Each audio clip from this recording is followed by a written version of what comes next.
My name is Judy Brooks, and I'm privileged to be the present president of the board of directors of Strangers No Longer. So, on behalf of the board, we would like to say how grateful we are that you all came to share with us this third webinar in our summer educational series. So, in the first webinar, we talked about some practical solutions for policy and procedures in terms of immigration law and the border. And then at our last webinar, we discussed what is really happening at the border. And today, we're privileged to have an expert, Zeke Hernandez, who's going to share with us his research on how immigrants make societies more successful. If you're not real familiar with Strangers No Longer, we are a statewide organization.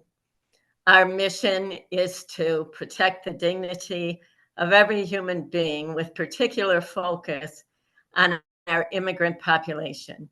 So we have three components to the work that we do. We do direct service.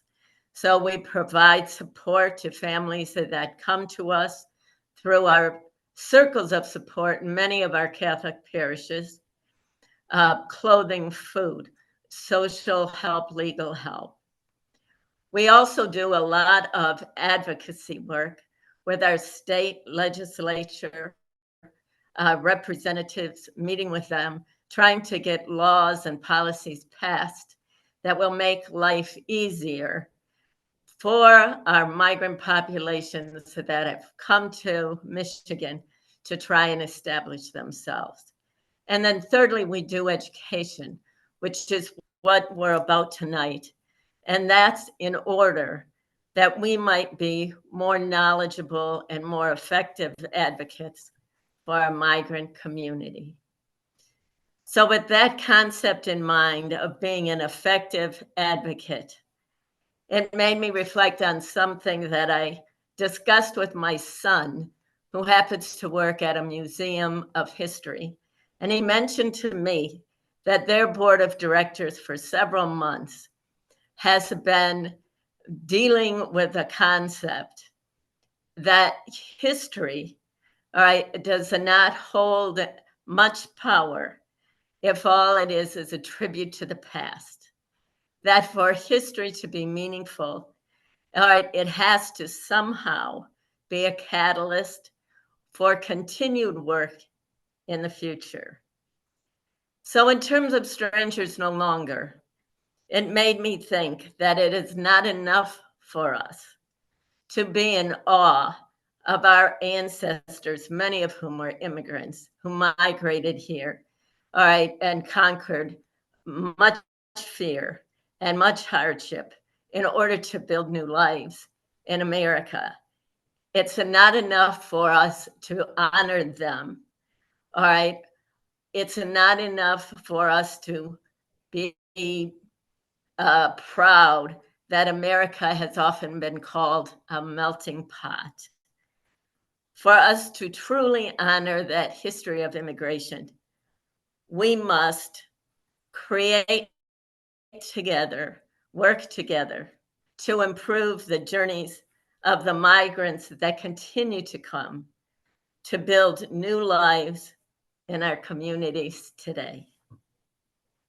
So, with that in mind, I hope that we all open our hearts and our minds to the information that's being shared with us tonight so that this knowledge enlightens our meetings with politicians, that it enlightens our bus trip that we're taking to Lansing in November to meet with politicians to get those drive safe bills passed, and that it might brighten the celebration of diversity to which all of you are invited on the 29th of September at the Cathedral, when Strangers No Longer and all of its friends comes together to celebrate the 110th International Day of the Migrant and Refugee. So we hope you enjoy this evening. We hope we get to see you at our celebration. And with that, we'll move forward to Zeke Hernandez. Thank you. That was a beautiful introduction, Judy. Thank you. So my name is Kathy Faba. I'm secretary of the board at Strangers No Longer. And I also want to welcome you to our program this evening. As Judy said, we're so pleased to have with us Zeke Hernandez, a professor at the Wharton School of Business at the University of Pennsylvania. Zeke was born in Uruguay, and because of his father's work, spent part of his childhood in Costa Rica, Guatemala, and Argentina. Later, he spent 2 years on a service mission in Buenos Aires during the deepest economic crisis in Argentina's history. There he witnessed such grueling poverty and suffering that it made a deep impression on him, making him want to understand what leads to economic prosperity. For 20 years, he has been studying what creates prosperity for people and societies. He came to understand that what was missing from economic growth models was that migration, which is the movement of people, is essential to prosperity.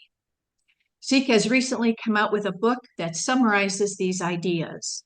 It is called The Truth About Immigration: Why Successful Societies Welcome Newcomers. We have asked him to join us this evening so that we can learn more. By the way, Zeke will be taking our questions after his presentation. So if questions occur to you, please put them in the chat. Welcome, Zeke. Thank you for being with us, and we are ready to learn.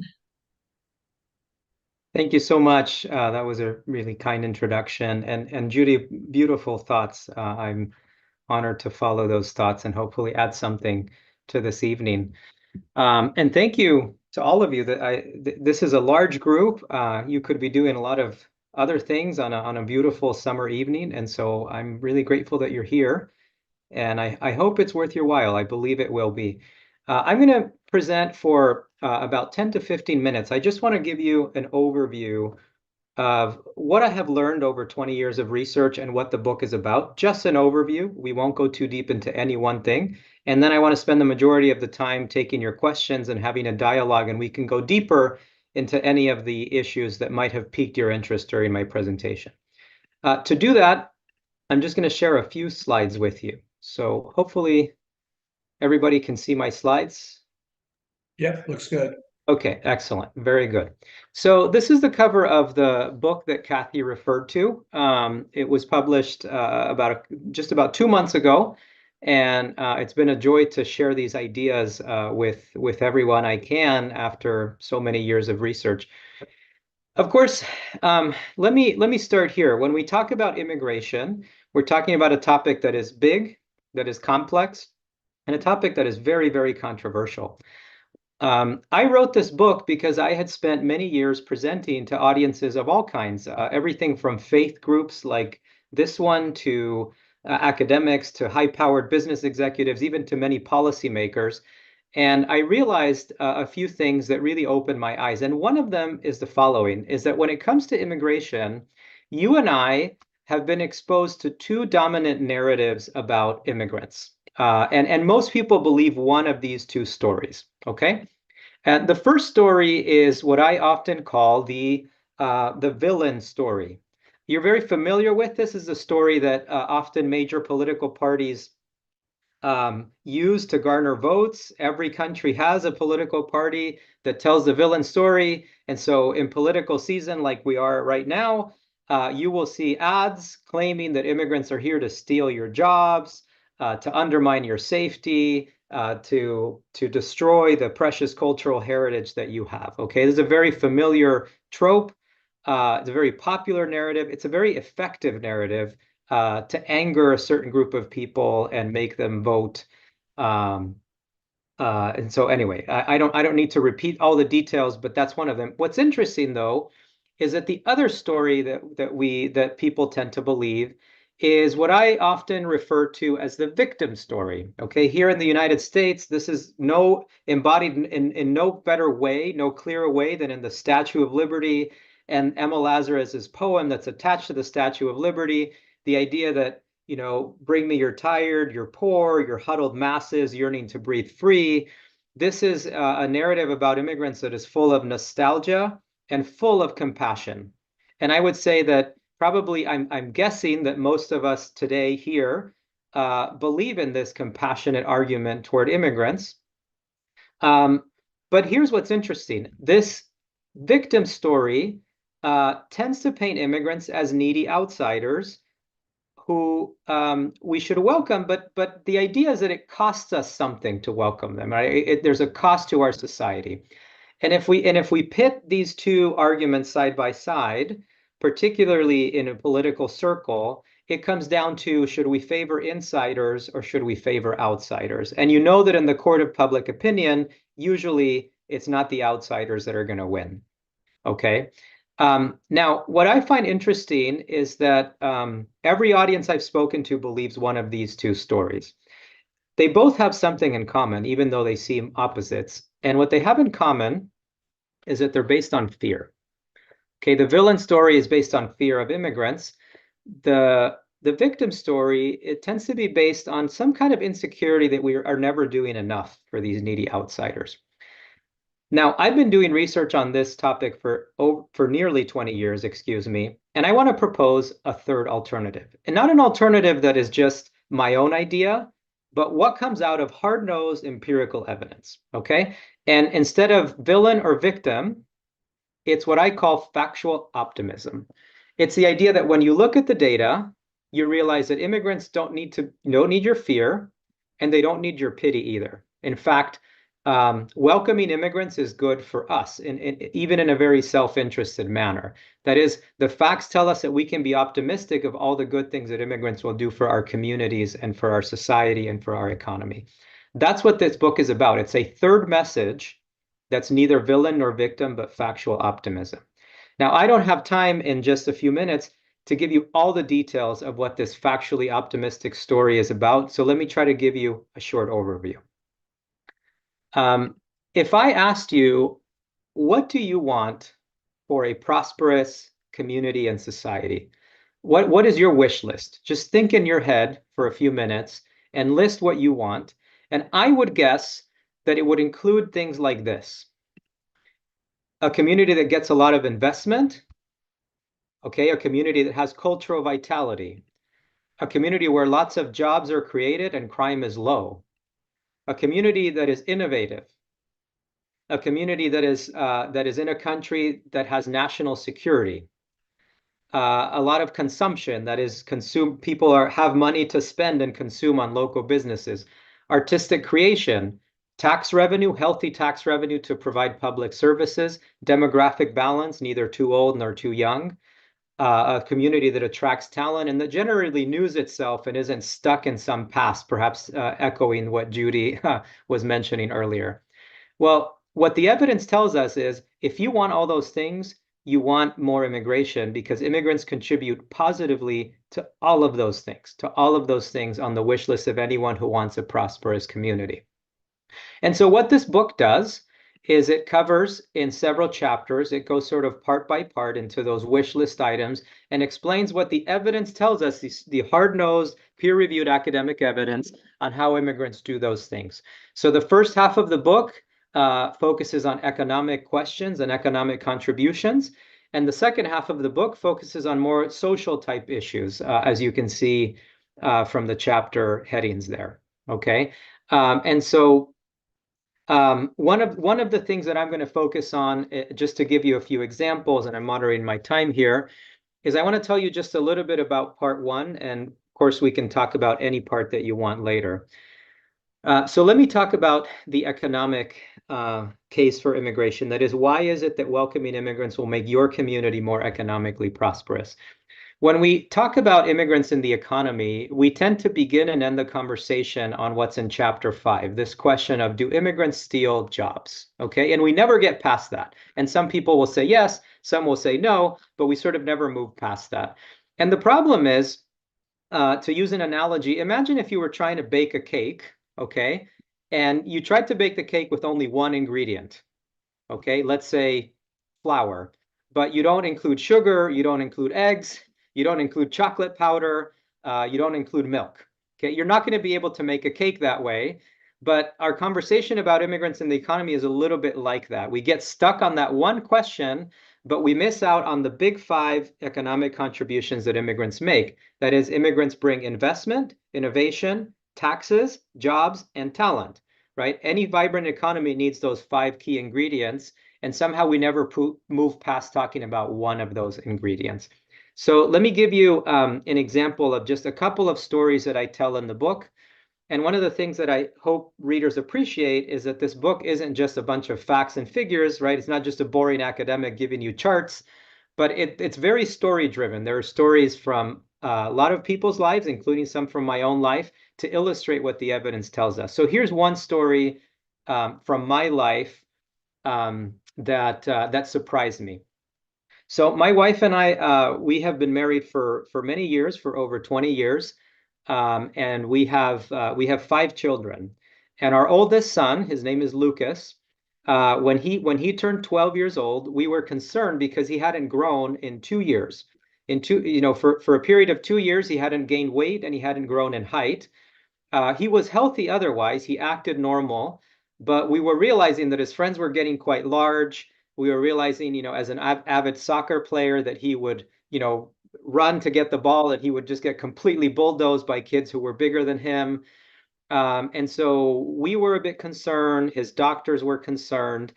And they started trying a whole battery of tests and hypotheses, right? They thought it might be a thyroid problem. The doctor even said that he could eat a diet where he could eat anything he wanted. Can you imagine telling a 12-year-old kid, have, 4 slices of chocolate cake before bed, right? Have more cookies. I mean, it's kind of a dream diet for any child. And he would eat and eat and eat and not gain any weight anyway. And so we started becoming more and more concerned until a doctor did kind of a kitchen sink approach and just ran every possible test. And we ended up discovering that our son has celiac disease. He's allergic to gluten. Now, we had heard about celiac disease, but we were a little bit surprised because celiac was something that, in our minds gave you stomach aches and, maybe gave you a little bit of indigestion, but we didn't know what it had to do with growth until we learned that, in fact, the biggest problem with celiac disease is that it damages the small intestine in a way that the body can't absorb the nutrients that food brings. And that was the explanation for why our son was eating, but not gaining weight or growing. Now, thankfully, there's a really straightforward cure for this disease, and it's just you stop eating gluten. That is, no wheat, basically, and your intestines can repair and you can start growing again. And that's indeed what happened. The treatment for our son has been a resounding success. He's now 20 years old. He's in college. He's broad-shouldered. He's grown. And you're wondering, what does any of this have to do with immigration? Well, it has everything to do with it, because my son probably would never have been diagnosed with celiac disease in the United States had it not been for an Italian immigrant doctor, Dr. Alessio Fasano, who was trained at the University of Naples in the 1980s, who was a specialist in celiac disease, who became sick of treating celiac patients in Italy, which has a high prevalence of the disease, and immigrated to the US to start practicing in a different area. Now, the prevailing wisdom in the late 90s, early 2000s was that the US didn't have any celiac disease. Dr. Fasano arrived here and thought that that was a little curious. And so he started running clinical tests and ended up discovering that actually America has about the same rate of celiac disease as Italy. Dr. Fasano introduced knowledge of a totally new specialty into the United States. He revolutionized medical practice. He has trained countless doctors and nurses and technicians. He runs a research lab at Mass General, and he's a professor of medicine at Harvard University. Had it not been for this doctor, my son would probably have a serious health problem right now. Okay. Now, that's a story of one immigrant introducing a new bit of knowledge that has benefited my family. But this applies at grand scale. Immigrants have a disproportionate effect in introducing new knowledge, new ideas, and new products that make your everyday life better. Just to give you some statistics, Immigrants represent only 16% of inventors who file patents in the United States, but they account for 36% of all patents in the US, so more than double their representation in the population. Pretty much every technology that you have used today was probably introduced by an immigrant. We are using Zoom right now to have this meeting. That technology and company was invented by a Chinese immigrant. The COVID vaccine that has allowed us to get over the pandemic was invented by immigrants. So many of the foods that you eat, the products that you buy daily, were introduced by immigrants. And so many of the companies whose products make your world easier to live in were introduced by immigrants. And we have very strong statistics about that. And so I think what the point I'm trying to make is that the role that immigrants play in innovation is so large and so pervasive that we take it for granted, right? We don't even realize that we're using things and doing things that make our lives better that immigrants bring. And that ingredient in the economy is just as important as job creation. I'm going to share one more short story because my time is running out, and then I'll open it up for your questions. This is a story of the state in which I live. I live in Pennsylvania. Just last year, our governor very proudly cut the ribbon on a new facility in the town of Hometown, Pennsylvania, population 3,500. This is a high-tech facility that makes components for high-end chips, electronic chips that power a lot of the electronics that you use. This facility created 200 highly skilled manufacturing jobs and brought in over $200 million in investment. This happens all the time, right? Where companies invest and create jobs and put their capital in different communities. And this is what any community wants. They want investment that creates good jobs for people. Now, again, you're wondering, well, what does this have to do with immigration? Well, if you know a little bit about the history of the town of Hometown, Pennsylvania, you'll find out that in the early 1800s, it was settled by German immigrants. In fact, German was spoken in that town for nearly 20 years before they started speaking English. And you're probably wondering, well, what does any of this have to do with the investment in this facility? Well, it turns out that the company that made this investment and started this facility is owned by a German corporation, Merck KGaA. And it's no coincidence that a German company is investing in a place that was populated by German immigrants. One of the things that I've done research on for many years is showing that where immigrants settle, some years later, investment from their home countries follows. That is, companies from their home countries invest more there because they get information on how to do business in that place. They develop trusting relationships in that place. So a lot of the capital investment that goes to your community is driven by immigrant relationships that were built over time. And so you want investment from the rest of the world? Welcome immigrants. And those immigrants, of course, are going to bring new products, new technologies, et cetera, as I just talked about. All right, let me finish with this, and then we'll take questions. Why is this book so important for you right now? Right, immigration has always been an issue, but why now in 2024? Not just because it's an election year, but because, not coincidentally, it's exactly 100 years since the passage of the 1924 National Origins Act, which was the most restrictive immigration law in US history. Okay, and let me show you just in one graph what that law did for US immigration. Okay, US immigration rose to reach about 15% of the population. That is, by the early 1900s, immigrants represented about 15% of the US population.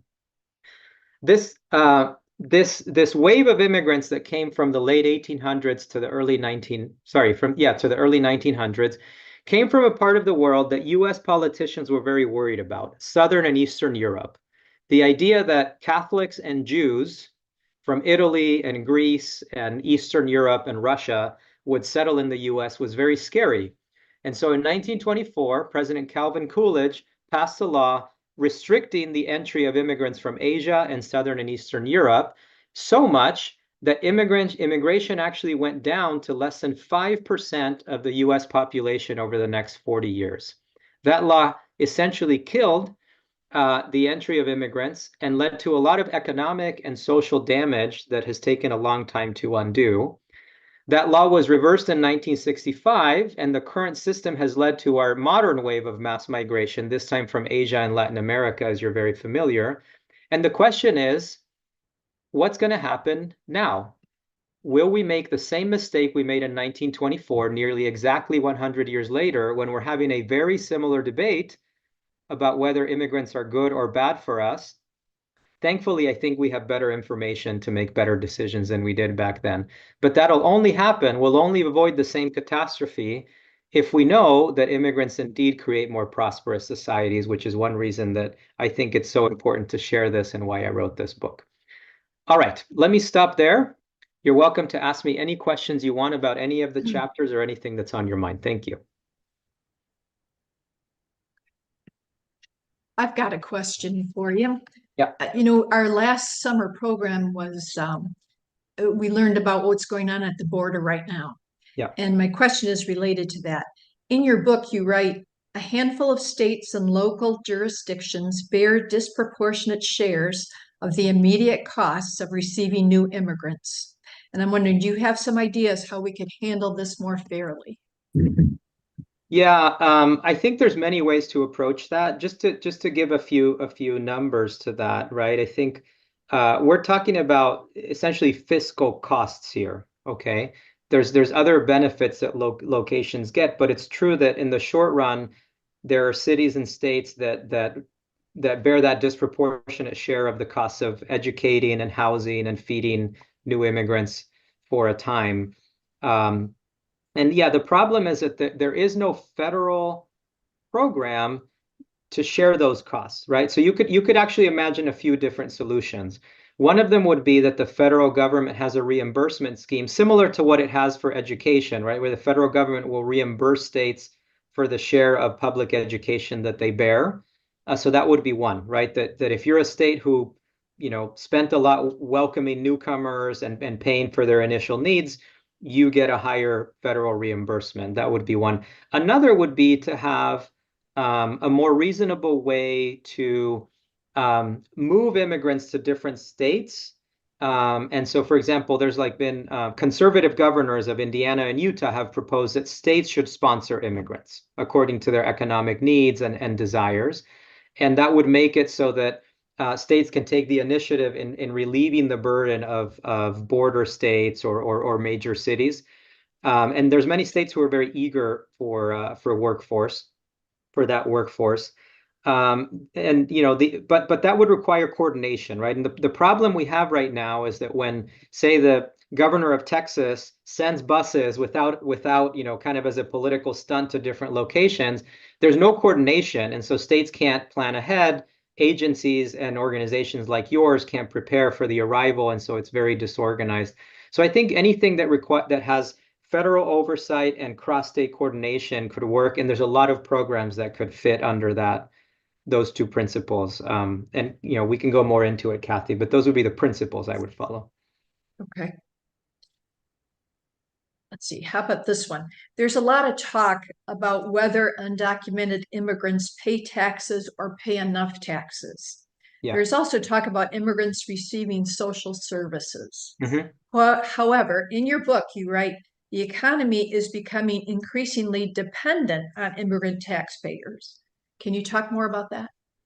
Absolutely. Yeah. So this is, again, one of the very common basically there's I hope I'm not being blasphemous but there's kind of a holy trinity of complaints about immigrants, right? One is they don't pay they consume too many resources, don't pay taxes. The second is they take jobs, and the third one is that they undermine safety. You're talking about the very first one here. So look, the headline on this is that immigrants are net positive taxpayers over the long run.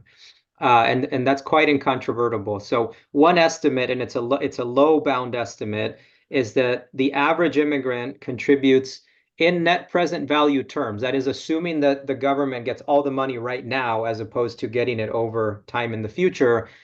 Each immigrant contributes $260,000 to taxes after accounting for any public services they use. That is a huge number. If you add it by total number of immigrants, that's over $10 trillion in taxes that we collect thanks to immigrants. That's after accounting for the expenses on them. So there's no doubt that we need those taxpayers and that immigrants are positive tax contributors. The issue is kind of a short-term, long-term, and local versus federal. Like we just talked about, some local jurisdictions spend a little bit more than others. So we already talked about that. The other is that in the short run, there are some expenses that immigrants cause, particularly at the state level. The biggest one is educating the children of immigrants. And so again, we just need a good reimbursement scheme for that. I'll address one more, which is the concern that undocumented immigrants are using public services and not paying taxes. And it's actually exactly the opposite, because undocumented immigrants don't qualify for most public support programs. So they actually use fewer public services than legal or documented immigrants, but they pay taxes very faithfully. And they're not doing that out of altruism. They pay taxes because it's in their self-interest. They have a very strong incentive to have a record of paying taxes, so that if they ever manage to get onto a legal path for immigration, they can show that track record of paying taxes to the IRS, which is very important for their cases to be approved. And so in some ways, this is a weird way to put it, and I'm not saying that we should have a lot of undocumented immigration, but undocumented immigrants have a more favorable paying taxes to using services ratio because they don't qualify for those services. Of course, there's other issues to discuss there. Did I answer your question, Kathy? Mm-hmm, mm-hmm. Mm-hmm. And then it brings up another thing. In your book, you wrote, the money governments spend to help newcomers like me, you talked about yourself, to climb the ladder is more of an investment than a gift. Would you like to talk about that more? Yeah, so I'll start with the personal side of it. When you said I was referring to myself, I won't go into the story in too much depth, but in that chapter, I tell a story of in the years that I was going through graduate school, um, uh, because my family faced some financial difficulties, we accepted for a time some federal help. Some state level help from the state of Minnesota to pay the health insurance premiums for our kids. And I felt very guilty about that because I didn't want to be the stereotypical immigrant who, takes from public services. So it was very difficult for me. Anyway, I share that as just as a personal story to say that I understand the concern that people sometimes have. What I didn't understand then, which I do now, is that that short-term cost, I guess, that states and local jurisdictions pay to help get immigrants on their feet or help them move to better employment ends up being actually a really smart investment because, as I said, immigrants in the long run pay a ton more in taxes than they're bringing in. Their children do even more so. Their grandchildren do even more so. And the businesses that hire them also do even more so, because if immigrants allow a business to grow or stay open longer, they're paying more corporate taxes.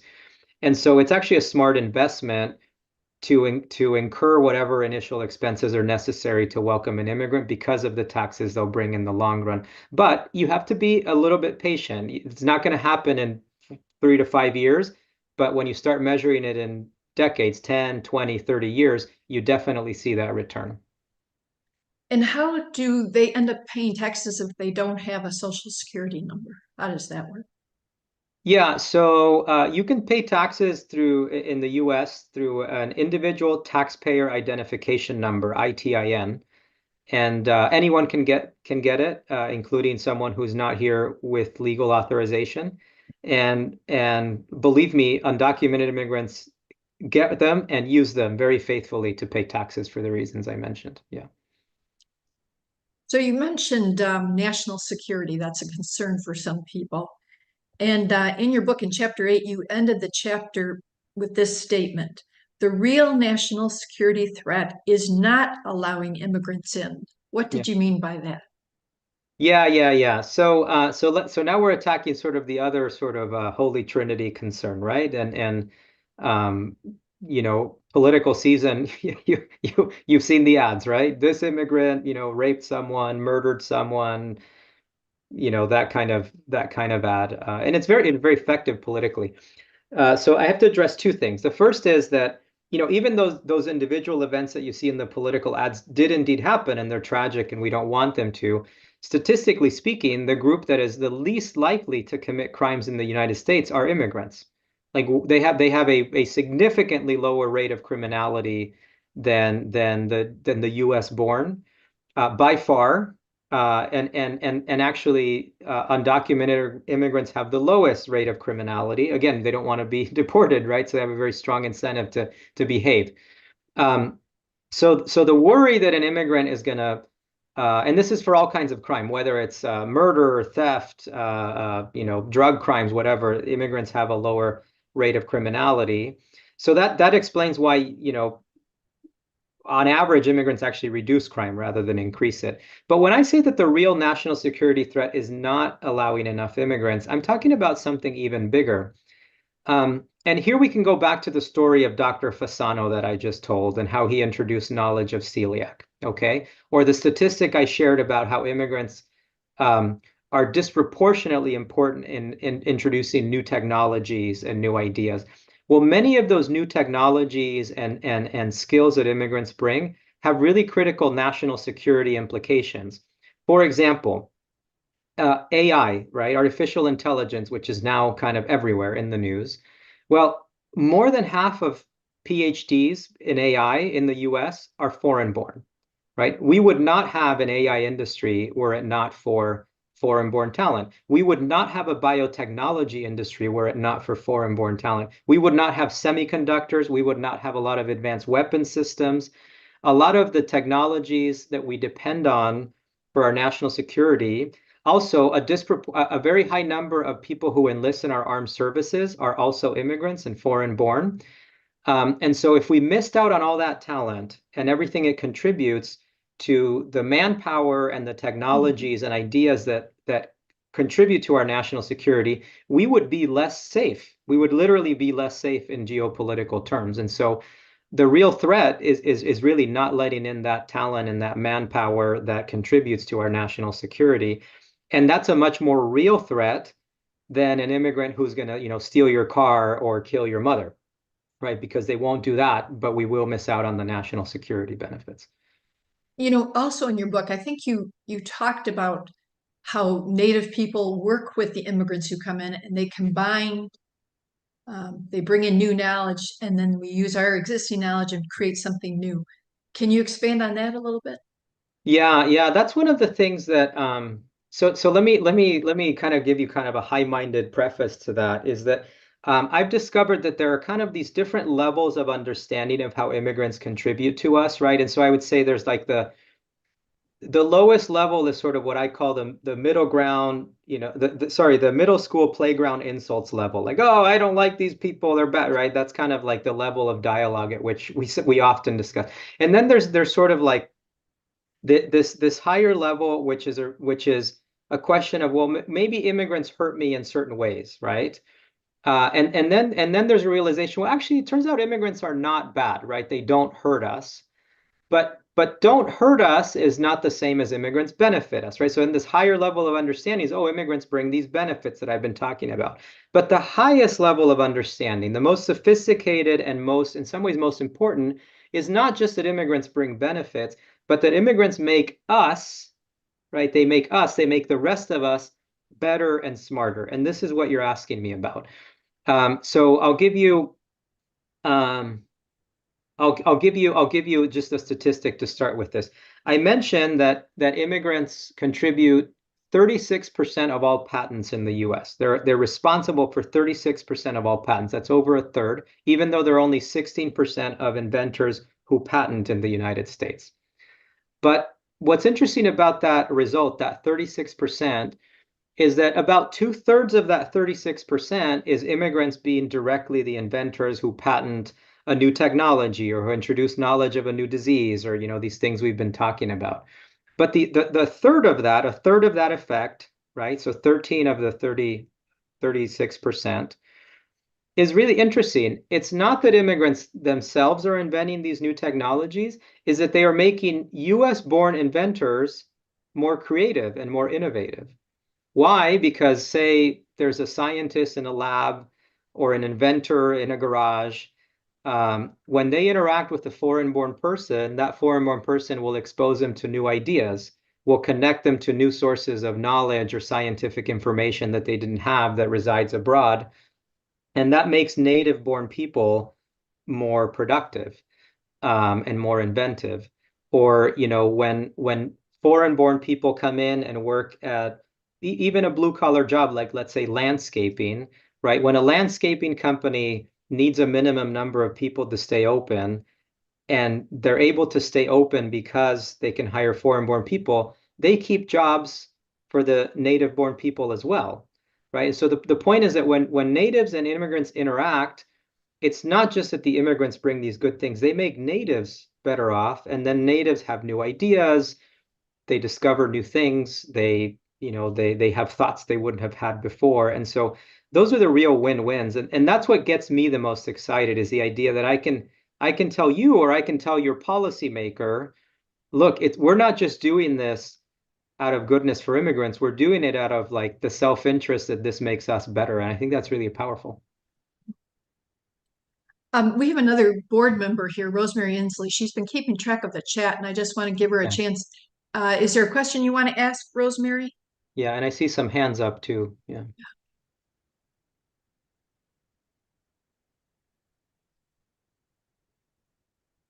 Rosemary, I think you're muted. Yeah. I did it. The question early on was, what are your suggestions for fixing the broken system? Okay. How much time do you have? Yeah. Because it's really broken. Yes, that's why it was posed. Yeah. Well, I think it was Barb who asked that. All right. So I don't know that I can answer this fully without just taking up all the air that's left, but let me try to just throw in a few things out there. So let me start with this. My understanding is that recently you've had some sessions about what's happening at the border and the chaos there and all of that.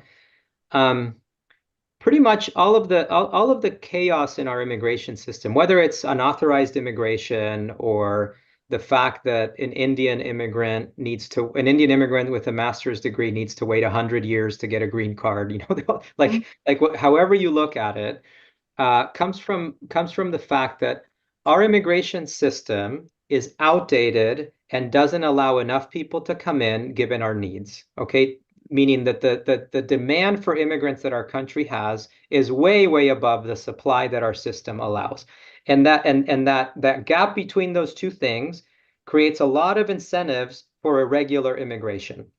Okay. And so the last time that we updated our immigration system was in 1990. That's 35 years ago almost. Back then, our economy was $9 trillion. That was our GDP. Today, our GDP is $25 trillion. So we've more than doubled our economy, but we have an immigration system that was too small even for an economy that was less than half the size. So for example, we only give 5,000 green cards to people without college degrees per year. Did you know that? 5,000 green cards to people without college degrees. 5,000, that's ridiculous. I can assure you that the state of Michigan alone needs more than 5,000 people to do unskilled work, right? Whether it's farm labor, whether it's construction, whether it's manufacturing. That's just the state of Michigan. You multiply that by the 50 states, and what happens? You have businesses that are desperate for people. There's only 5,000 green cards available, plus, perhaps 100,000 temporary visas for unskilled workers. And so you create this very powerful incentive to hire and bring in undocumented immigrants. Is that the right way to do it? Of course not. But the system creates that incentive. And so the first thing we need to do is we just need to bring the number of visas and green cards we allow way higher, right? Way higher for what our economy needs. That's also true for family reunification. This isn't just an economic argument. There are a lot of families that need to reunite with a daughter, with a son, with a parent, and we don't allow enough people to do that. So that would be the biggest thing, is just increase the number of visas we allow. Let me say one more, and then I'll stop, because otherwise I'll take up the rest of the time. It's that not only do we allow too few, but we don't have enough a variety of channels into the system. Right now, 2/3 of our visas go for family reunification, and only 15% of green cards are for economic migrants, right? Meaning people who are sponsored by a business. That's kind of ridiculous, right? It's just not enough. There's not enough channels in. For example, if you're a farm worker, if you're a farm owner and you need to hire a year-round permanent immigrant worker to keep your farm growing, there is no visa, there is no line. We don't give permanent residence cards to farmers. It's impossible, right? And so the point is we need a whole variety of visas that are family-based, work-based, and work-based for all kinds of skill levels, for all kinds of people, that allows our system to meet the varied needs that a very complex country has. And the system just is, like I said, too small and too simplistic. It doesn't have enough channels in. That's like a really high-level answer to that question. The last 2 chapters of the book get into it more if you want to buy the book. And you know, that actually brings up something. I thought you had an interesting idea in chapter 8. You said immigration is placed under the Department of Homeland Security. Yeah. And you had some ideas of where it should be instead. I think it's related to what you're talking. Well, yeah, so that, in fact, my first reform would be what I'm about to say now. Isn't it interesting that the agency we have tasked with managing our immigration system is a Department of Homeland Security? I mean, what does that say about the way we have framed immigration as a country? It's something that we need to be protected from, right? The agency that is in charge of protecting us has primary jurisdiction. Now, yes, there are some safety issues when it comes to immigration, but that's not the primary issue.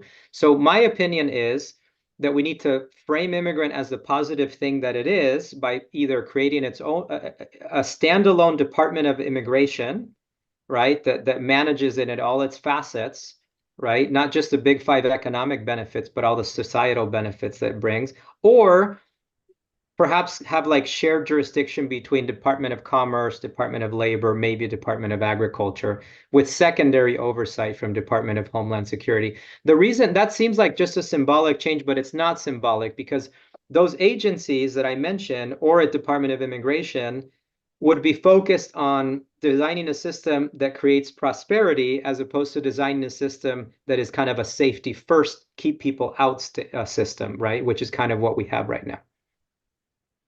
Thank you. Thank you, Zeke. Did you have another one, Rosemary? I do have another one. Another one is the issue that people bring up about losing our culture. If we let too many people in with these different cultures, particularly, I think some people that I know personally focus on the language issue. Yeah. A lot of the Americans want to just learn English. So can you address that question about losing our culture if we let too many immigrants in? Yeah, look, I understand that. Right now we've hit on the third of the 3 major concerns. First of all, let me perhaps just take a step back and say, like, I understand these are great questions and they're the right questions to be asking. So I hope I'm not coming across as like uncompassionate for what's behind the questions. Again, absolutely, we should have these questions and make sure that we're not being harmed in any way. So it's natural to worry that, say, an immigrant is going to change our precious cultural heritage, or, you know, will they speak the language and all of these things. Again, the evidence tells us that there's good news here, right? That is, whether you look at language acquisition, adoption of American values, even adoption of political views, 2 really interesting things. First is that the rate of adoption of all those things is fairly constant, whether you look at the immigrants of 100 years ago, right? So your ancestors who came from Europe, or today's immigrants who come from, you know, China, Vietnam, and Mexico, they adopt the language, the culture, and political values at the very same rate that they did 100 years ago, which is remarkable, right? That it almost seems to be like a historical constant. And they do well. For example, after immigrants have been here a couple decades, about 80% of them report that they speak English well or very well, right? Which is actually quite high, given how different the languages are that some immigrants bring. Of course, we would like that remaining 20% to speak English well or quite well. That's not totally realistic. There's going to be something south of 100% that will. but their children will do just fine, right? In the same way that your ancestors did just fine. And so immigrants are assimilating, reasonably well. I think that if your goal is that an immigrant will become identical to an American, that's not a realistic goal, but they become similar enough that they function in society and that they don't undermine our core culture. Of course, yes, immigrants are going to bring some things that are different, like a lot of the new foods that we eat, right? Or but in some ways, some of those differences are good in the sense that they're the basis for all these economic benefits I just talked about, right? If an immigrant brought the same ideas and the same culture as a native, we wouldn't have a lot of new technologies, new foods, new products, new services. So some of those differences are good. So I would say, if you think of assimilation as a 2-generation process rather than a 1-generation process, that's probably the right mindset, meaning that by the 2nd generation, it will be full assimilation. And the 1st generation will gradually and reasonably converge, but never become identical. Let me tell you one quick story that is very consistent with what the evidence shows. The other day I was leaving work and I saw a truck, a van, one of these typical white construction vans, okay? It was, clearly owned by a blue-collar construction worker.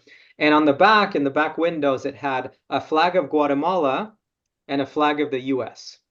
And it had the Guatemalan quetzal, which is the Guatemalan national bird, and then it had the US eagle, okay? And I took a picture of it and I thought, well, here's someone who kind of loves their mother culture, right? Their Guatemalan heritage, but also totally loves and has fallen for America. And that is what the evidence tells us, is that instead of immigrants sort of completely abandoning their culture, Right. and adopting US culture, or never adopting US culture and only keeping their mother culture, that picture shows what happens with immigrants. They just learn to love both. And that's actually the most in some ways, it's the best outcome because it allows immigrants to keep something that was precious to them, but it also allows our country to assimilate them enough that they will be productive and contributing members of society. Their children, of course, will just have the US flag. So by the time the kids come along, they won't have the Guatemalan flag in their truck. Yeah. We have time for one more question, and it's kind of a big one. It's one that we wonder about in our group. Okay. So that the topic of immigration and undocumented immigrants, it's very multifaceted and complicated, as we've been talking about. Because of the political atmosphere, this topic is often subject to misinformation and disinformation. We have people deliberately using it as a political weapon, trying to appeal to our worst fears and our biases. So we need an elevator speech, 2 or 3 minutes that we can talk to people about that will summarize why they should be welcoming immigrants. What kind of points do you think we should make sure to make in this few minutes we have with somebody? How can we help them understand? Well, I think first, it's perfectly valid to be concerned about a lot of undocumented immigration, right? Ideally, we would have none. So even those of us who think favorably of immigrants, that's not how we would want immigrants to come. But second, and this is perhaps the most important part, is why do we have so many undocumented immigrants, right? The kind of the lay theory is it's just a bunch of bad actors, right, who break the law, and as long as we enforce the border more, we will solve the problem. We have 60 years of experience showing that actually backfires and produces the opposite. And so it's not a bunch of bad actors. So we have to be realistic. It's our own fault that we have that many undocumented immigrants. And that sounds provocative, but it's true. Why do we have so many? Again, because our system doesn't allow the number of people that we need. And when you have that big of a gap, you end up with a black market, right, for people. In this case, in the same way that you end up with a black market anytime that supply doesn't meet demand. And so the solution to undocumented immigration is to make more legal pathways available. That's the only solution. And the evidence shows that very clearly. There are research papers showing that when you allow more legal pathways, illegal entries go down, right? There's a very strong relationship between those two. And so I think we need to be honest and look in the mirror and realize we have because we have been so dysfunctional and not updating our system, we have created the problem, right? It's not an outsider problem, it's an insider problem. And then the third point I would make is it's very useful to know if what's coming into our country is good or bad, right? And the evidence shows that indeed it's like these newcomers are very good for us, right? For those 5 economic benefits I mentioned, but also for other social reasons we haven't talked about too much. And so, if what's coming through the border is good, we'll create a system that allows us to welcome them, of course, in an orderly fashion. If what's coming through the border is bad, then yes, we should keep them out, but the evidence shows that it's clearly good. So those would be the elevator points, right? Yeah. Let's be realistic about why we have the problem and why we need these people. All right, well, that's great. Well, thank you so much for being with us tonight, Zeke. This has been such an education for us, and you've opened our eyes to all the ways immigrants benefit our society. Now, I think we have the job of helping others learn about these benefits as well. So I encourage everyone to get a copy of Zeke's book, share these ideas with people you know. And I myself am thinking about sending copies of the book to my representatives in Congress. Before we end the evening, I would like everyone to know that we have one more program on our Summer of Education series. On Tuesday, September 17th, Father David Bursmeyer, who's our chaplain of SNL, will be with us to discuss Catholic social teaching and how we are called to promote the common good for all of society and how voting helps us do that. If you're not already registered for that program, look for our emails in the coming weeks, or you can go to our website for more information. That would be strangersnolonger.org. Now, we also need to tell you about a very exciting in-person event coming up on Sunday, September 29th. One of our SNL leaders, Christina Patke, is here to tell us all about it. So, Jim, would you show that slide about September 29th? And Christina? Hi, everyone. Thank you, Kathy, and thank you, Zeke. That was really enlightening. My name is Christina. I'm the Circle of Support leader at Resurrection Parish. I'm also a proud third-generation descendant of Polish, Irish, and German Dutch immigrants. I knew my 4 great-grandparents very well as they lived to be 94, 96, 101, and 105 years old. So this has always been a very special thing to me to learn about, my past from the Netherlands and Poland. They came from 1900. And now my husband and I strongly encourage our 3 wonderful daughters to really embrace, appreciate, and truly celebrate the diversity among us. So I'm excited to have this privilege to announce our opportunity to celebrate diversity within our local community here. So on Sunday, September 29th, we are having this big celebration of diversity for the 110th International Day of Prayer for Migrants and Refugees. It will be at the Cathedral of the Most Blessed Sacrament there on Woodward in Detroit. And we really hope everyone can attend. Things to look forward to. There will be a porch out front starting around 2 o'clock. So please arrive around 2:15. There will be dancing. There'll be stations and things to welcome us. The students at Cristo Rey and people have been working really hard to come up with these stations and posters about what is happening around the world. A big map for us all to pin our country of origin or of heritage. And after our porch presentations there, starting around 2:15, we will start a procession around 2:40 p.m., which will encircle the whole cathedral property and process directly into a mass. Throughout this procession, which will be held, led by leaders, it's about a half mile. You can choose to stay on the porch. We'll have seating area as well as walking. And along the walk will be more stations. There will be dance groups representing different cultures. We invite you to bring posters, bring your parish banners, advocating and celebrating for migrants and refugees. We would love for you to wear traditional attire, traditional garb. Everyone is really welcome. And then our mass, we will follow our procession and begin our mass at 3:30 p.m. We have amazing choirs and music coming. African American Choir of Sacred Heart, Ugandan Choir, and drums from St. Anne. We have the Cristo Rey Lansing Choir, the Aztec Matachine Procession, or Matachine, if that's right. There'll be prayers in multiple languages, as well as a really special offertory procession from many cultures, symbolizing struggles and hopes within our local community. We're going to be hearing prayers, languages, and seeing offertory offerings from in Creole, Vietnamese, Spanish, Polish, Tagalog, Hmong, French, Italian, Russian, Swahili, and amongst many others.